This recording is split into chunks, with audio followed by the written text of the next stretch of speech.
कर रहे थे हरियाणा के विकास कार्यों की। आइए अब हम बात करते हैं कैथल की। कैथल में इनेलो नेता अभय सिंह चौटाला ने कार्यकर्ताओं की मीटिंग ली और इनेलो का कार्यालय का उद्घाटन भी किया। और इनेलो कार्यकर्ताओं की मीटिंग के साथ साथ इनेलो नेता अभय सिंह चौटाला की अध्यक्षता में सैकड़ों कार्यकर्ताओं ने जजपा व भाजपा को छोड़कर इनेलो का दामन भी थामा। इनेलो नेता अभय सिंह चौटाला ने कहा कि हरियाणा सरकार पर वार करते हुए कहा कि हरियाणा सरकार अपने पीठ थपथपा रही है, लेकिन लॉकडाउन के दौरान हमने 15 लाख लोगों को राशन मुहैया कराया है। परंतु मैंने आज कई गाँवों का और कस्बों का दौरा करे लोगों की फीडबैक लिया है। लोगों ने कहा कि हमें तो केवल सामाजिक संस्थाओं से ही राशन मुहैया कराया गया है, सरकार द्वारा हमारी कोई भी सहायता नहीं की गई है।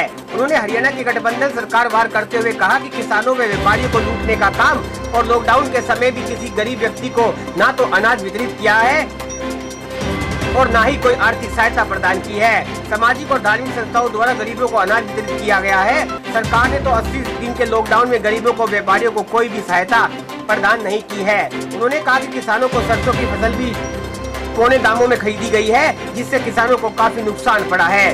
उन्होंने कहा कि लॉकडाउन के अनुसार सरकार ने शराब माफिया के तहत लोगों को लूटने का काम किया, जो कि हरियाणा के मुख्यमंत्री मनोहर लाल भ्रष्टाचार मुक्त शासन की बात करते हैं।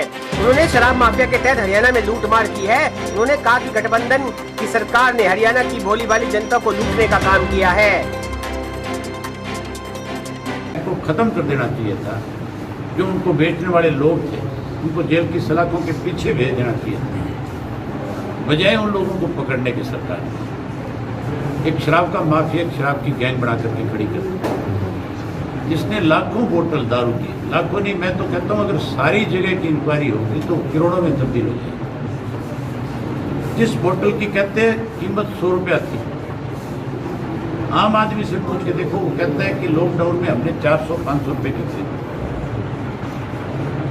तो फिर मान के चलो कि सरकार ने माफिया पैदा किया और कैसे पैसा कमाया जाए, उसके लिए उस माफिया के साथ हाथ मिला करके जहाँ सील लगी हुई थी उसका पीछे का गेट तोड़ करके या पीछे से दीवार तोड़ करके चोरियाँ कराई गई।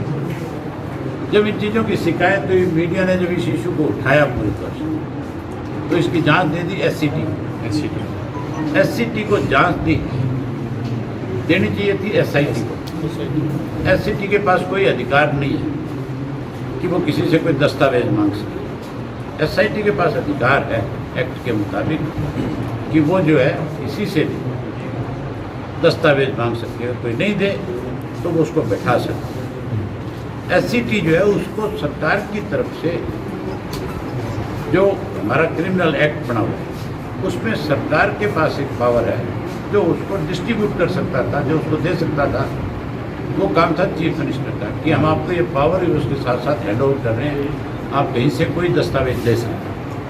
वो पावर दी नहीं। इसके लिए फिर एक्साइज डिपार्टमेंट उसने पूर्ण रूप से मना कर दिया कि हम अपनी तरफ से आपको एक भी दस्तावेज नहीं देंगे, जबकि उन्होंने उनसे ये मांगा था कि आप हमें ये बताओ कि कौन कौन से गोदाम में कितनी शराब एक्साइज की रखी हुई, क्योंकि कहीं भी शराब रखी है वो एक्साइज के परमिट से जाती है, उनके पास सारा रिकॉर्ड है।